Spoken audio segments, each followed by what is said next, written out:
Merci beaucoup. Thank you very much, everybody. Thank you, Scott, for your kind introduction. Members of the steering committee, fellow parliamentarians, ladies and gentlemen, let me begin by saying how delighted I am to see so many of you from around the world gathered here in Ottawa for the second annual conference of the Interparliamentary Coalition for Combating Anti-Semitism. It is a sign not only of your commitment to our common cause, but also of the momentum established last year at the London Conference. It is therefore a great sign of hope. L'histoire nous enseigne que l'antisémitisme est une forme de haine tenace et surtout dangereuse. Et les événements récents montrent que cette haine est désormais en résurgence dans le monde entier. Le travail de la coalition interparlementaire de lutte contre l'antisémitisme n'a donc jamais été aussi important ou opportun.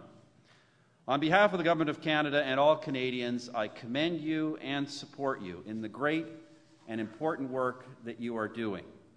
I would like to thank Minister Jason Kenney for inviting the ICCA to Ottawa and for his outstanding record of leadership in combating anti-Semitism.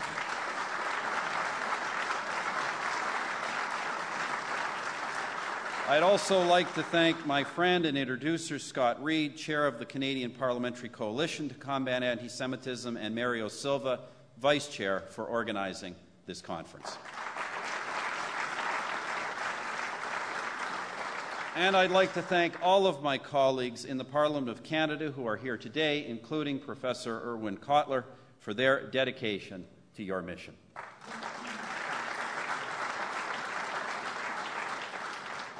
Ladies and gentlemen, colleagues, 2 weeks ago I visited Ukraine for the first time. À Kiev, j'ai déposé une couronne au Babillard, le site de l'une des nombreuses atrocités de l'Holocauste. Je me suis senti là, comme à Auschwitz en 2008, en ayant l'impression que de telles horreurs défient toute compréhension. At the killing grounds of Babin Yar, I knew I was standing in a place where evil at its most cruel, obscene, and grotesque, had been unleashed. But while evil of this magnitude may be unfathomable, it is nonetheless a fact. It is a fact of history. And it is a fact of our nature, that humans can choose to be inhuman. This is the paradox of freedom. That awesome power, that grave responsibility to choose between good and evil.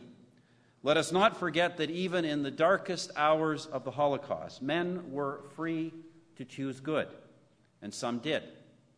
That is the eternal witness of the righteous among the nations. And let us not forget that even now there are those who would choose evil and who would launch another Holocaust if left unchecked. That is the challenge before us today.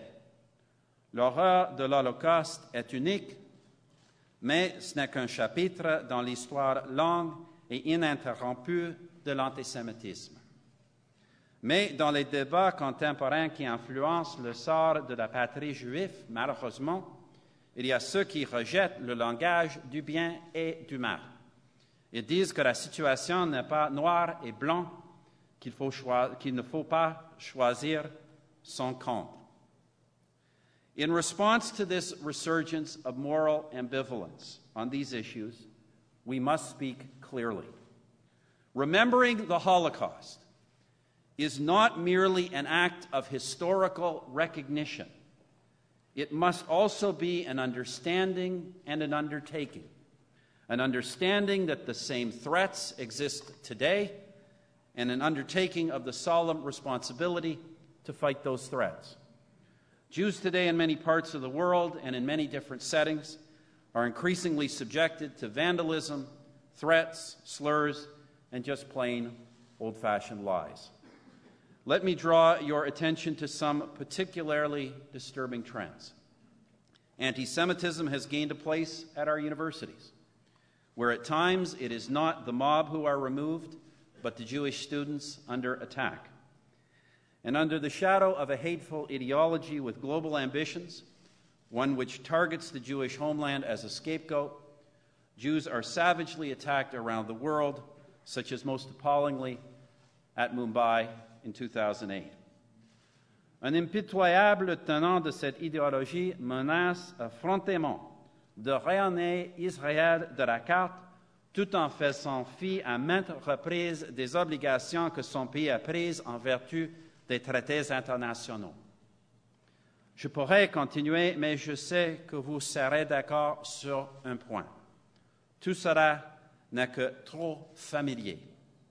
We have seen all this before, so we have no excuse to be complacent. In fact, we have a duty to take action, and for all of us, that starts at home. In Canada, we have taken a number of steps to assess and combat anti-Semitism in our own country. Vous entendrez sans doute parler par mes collègues canadiens des mesures que nous avons prises à ce jour. Je mentionnerai pour l'instant que pour la première fois, nous nous occupons des propres antécédents au Canada de l'antisémitisme officiellement sanctionné. Nous avons créé un fonds pour l'éducation sur le rejet délibéré par notre pays des réfugiés juifs avant et pendant la Seconde Guerre mondiale. But of course, we must also combat anti-Semitism beyond our borders, an evolving global phenomenon. And we must recognize that while its substance is as crude as ever, its method is now more sophisticated. Harnessing disparate anti-Semitic, anti-American, and anti-Western ideologies, it targets the Jewish people by targeting the Jewish homeland, Israel, as the source of injustice and conflict in the world, and uses perversely the language of human rights to do so. We must be relentless in exposing this new anti-Semitism for what it is.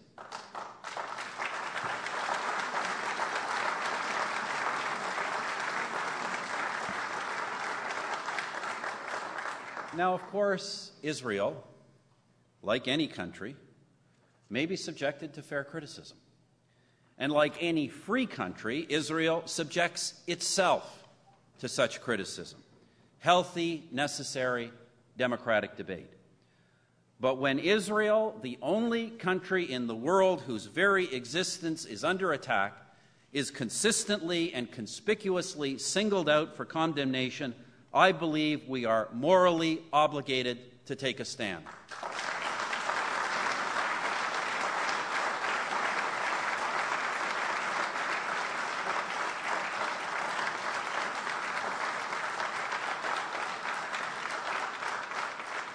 Demonization, double standards, delegitimization.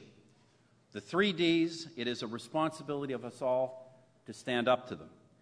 And I know, by the way, because I have the bruises to show for it, that whether it is at the United Nations or any other international forum, the easiest thing to do is simply to just get along and go along with this anti-Israeli rhetoric, to pretend it is just about being even-handed, and to excuse oneself with the label of honest broker.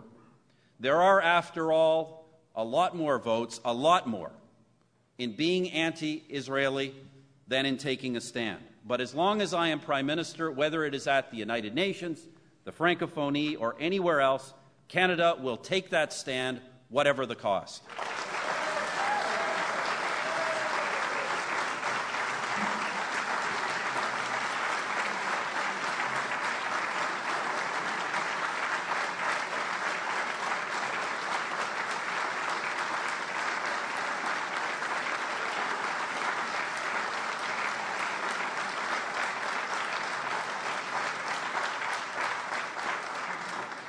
And friends, I say this not just because it is the right thing to do, but because history shows us, and the ideology of the anti-Israeli mob tells us all too well, if we listen to it, that those who threaten the existence of the Jewish people are a threat to all of us. Earlier, I noted the paradox of freedom. It is freedom that makes us human. Whether it leads to heroism or depravity depends on how we use it. Alors que grandir au spectre de l'antisémitisme, notre responsabilité est de plus en plus claire. Nous sommes des citoyens de pays libres. Nous avons le droit et donc l'obligation de parler et d'agir. We are free citizens, but also the elected representatives of free peoples. We have a solemn duty to defend the vulnerable, to challenge the aggressor, to protect and promote human rights, human dignity at home and abroad. None of us really knows whether we would choose to do good in the extreme circumstances of the righteous. But we do know that there are those today who would choose to do evil if so permitted. Thus, we must use our freedom to confront them and their anti-Semitism at every turn. Voilà, mesdames et messieurs, l'objet de notre intervention aujourd'hui, notre détermination commune à confronter cette terrible haine. Le travail que nous avons entrepris dans nos propres pays et en collaboration les uns avec les autres est un signe d'espoir. Our work together is a sign of hope, just as the existence and persistence of the Jewish homeland is a sign of hope. And it is here that history serves not to warn, but to inspire. As I said on the 60th anniversary of the founding of the State of Israel, Israel appeared as a light in a world emerging from a deep darkness. Against all odds, that light has not been extinguished. It burns bright, upheld by the universal principles of all civilized nations: freedom, democracy, and justice. By working together more closely in the family of civilized nations, we affirm and strengthen those principles, and we declare our faith in humanity's future in the power of good over evil. I want to thank you all for all you are doing to spread that faith, and I want to thank you for your kind attention today. Merci beaucoup.